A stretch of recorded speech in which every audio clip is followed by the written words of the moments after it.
any time where you influence also Sunday, any language influence also Sunday above.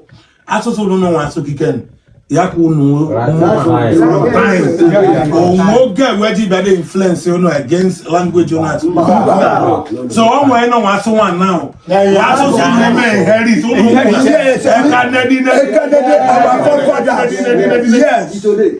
today. And upon this, despite doing the bini, like we do, anyone can okay do. Like when I see and they chop Bini today, anywhere we do. Yes. And then as the Bini of today, anywhere where we do. Like the Bini today, Ndi ga Yoruba biane. Oba from Yoruba. Yeah, Oduduwa. So I where for we do. And so ntone kowano kowaleni. Since ya home ni enyiwa Nendi Bini, one the Abavo Nendi Bini. Based on boundary and unu no can. Any effect when one way on Abavo, or any influence, any influence when by language, by culture, by whatsoever. Or any influence when one on Abavo, never Bini. No. Yeah, maybe a cool when they think Abavo and it's our culture. From Benin, traditionally, what you want. Traditionally, what you want. For the dressing of IKA is different from Edo people, both male and women. So that one shows that we have no anything influence leading to IKA and Edo. Yes.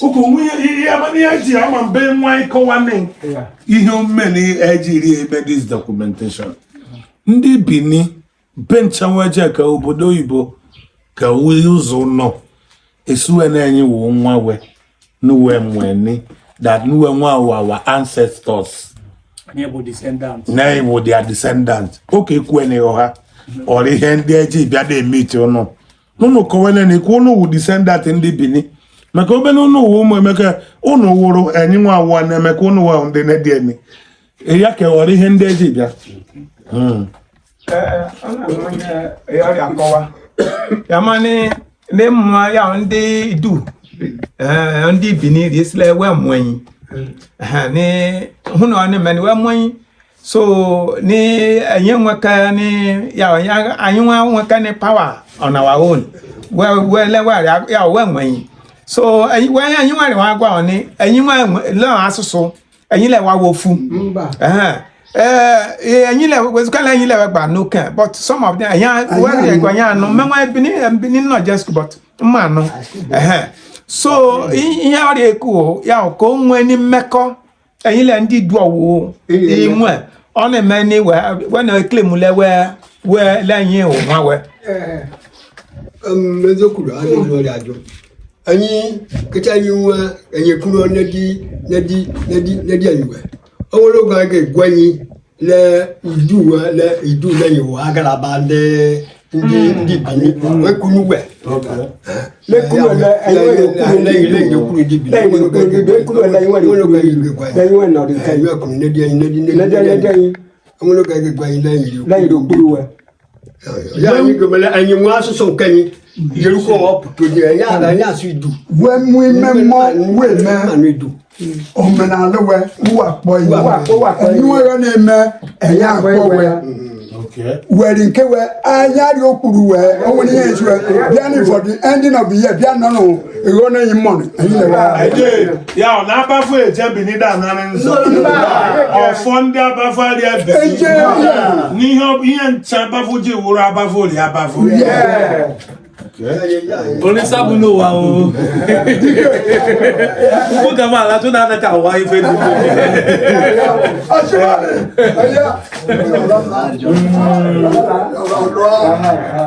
Jumpa une meka.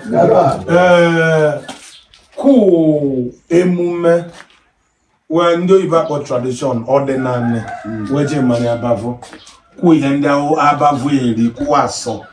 Ene emume ke ndị Abavo eme ịbịa nwaanyị nwa mmenwa we ya akụmazi ndị umulede na ndị akụmazị eme igwe but achọkwana m n'igwe ahụ enye eme n'injini ka injini nene culture ni ka ọwụ enjini through the influence of ọba obìnrin ewu superior during the bending and all that ní ọgbà lọ́ta tradition wey follow in our community here. Ẹyin wagi. yes Ewagi. Aniya festival. Obi of Abavo Eboza one helegi. Omegola nke after 4-5 days. The whole other quarters ebi don kewe. Edimogbo ebi don. Ekoma ebi don. Okpe ebi don kewe. Ali chiche ebi don kewe. Lẹ́yìn mẹ́sàn-án máa ha igbogili. Azọ́wà. Lẹ́yìn quarter by quarter. Mapobi ayima. Lẹ́yìn mẹ́mẹ́ la wà bẹ́ẹ̀ bẹ́ẹ̀. Ọ̀rẹ́ ajé ọ̀la tó bẹ̀ náà. Ewagi fún ndakọ wa ni wa. ene ozo iwaji ahụ after harvesting ene nkwu na-eme because enyi nwe akpọ ịrụ ifaji ọkụ unu eme abavo Ìfàjọ́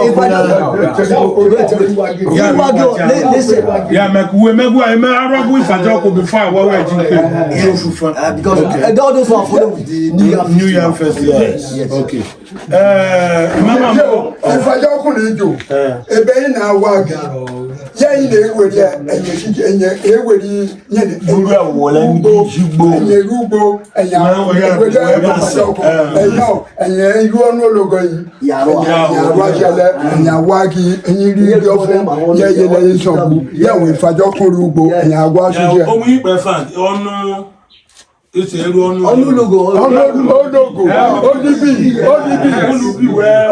ẹ̀yẹ tán olùbí. Olibi wanye tuelugbo ebi wanye yi na aro ha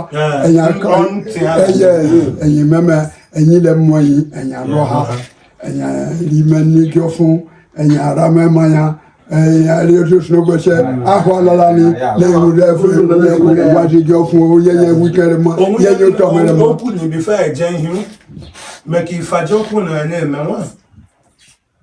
Kewe gwa ibidon ohun ihe ndị side Area River Niger agbaga akpọ egwu arọ ahụ ihe omeni oni ibidon isi arọ ibido isi ahụ a then imene ifajọkụ wee nwa eme ya bavụgha ọwari ụzọ uto ọhaeze gbada amato Abia steeti enenchemme Ifajọkụ and icheki at the same time call enenchaga nwa bahụ nwe ihe nwa akpọ Ikenga ama nke ọrịa abafụ ya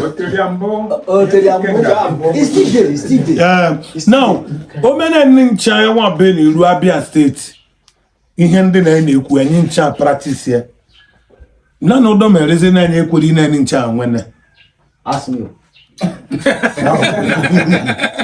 maka nene amana n'ihu eji amani ndị wụ omume wee me ndụ wee bikwa eji efe n'ichiwe mmụọ aghọ kwa iji amani ndị na uwe ncha of the same line up naanị kwa eji menini ndị enyiwa ndị ka ọrịna n'izi ikweri na-ewu ndị Bini da na ikweri na-enyi na ndị Igbo onwene ọhụụ ụgwọ na-ajụjụ anyị na-ajụ ọka mma ikwere ndị Igbo onwena dana ị ga-ekwere ndị Bini onwena ị na-achọ na-ekowa na enyi na ndị Igbo ka awụ nwene da na ndị Bini yes now ya anyị na-ekwu nwere ndị Igbo because our language is almost the same.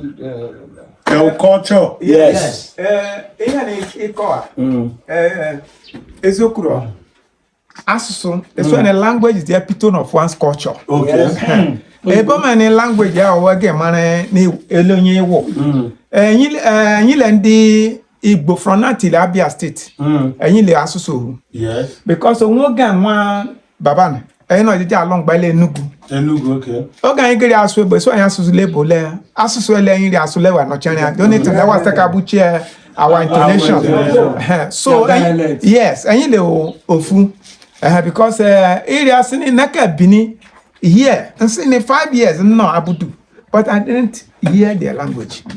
And you never got no count, and you know. So I was in Island, Bonnie. Where can you wait for? Carry Bini. Wow. Wow. That's no matter. You also. ku mmo weje mani ya like po anwa ebe nwa kumazi now enwe mmonya akpo ihunze ihunze anwu jikoma eko ogbe nchari akumazi is a central deity omen obi ya agwa idumu ncha nwetoma mmo idumu but we bia akumazi nwe ya akpo ihunze nwe ho ya akpo ekwenso akumazi. This is two central mmo enwe omenini onye ọnwụ na-ewu nwa akụmazi reaffiliated to that deity. Then wee bịa nwa Abavo ya enehukwu na onwe unu enwe ihe akpọ nze ya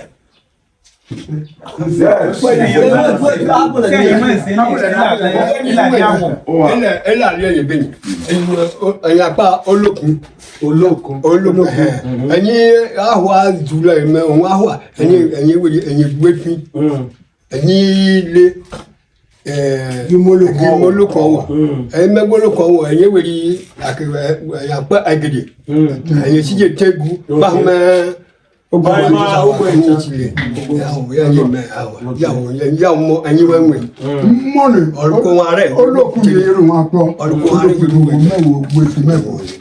okay This what I need Jenny yourself to tell me I go for me also. Yeah, home Monday I can go. I kill him.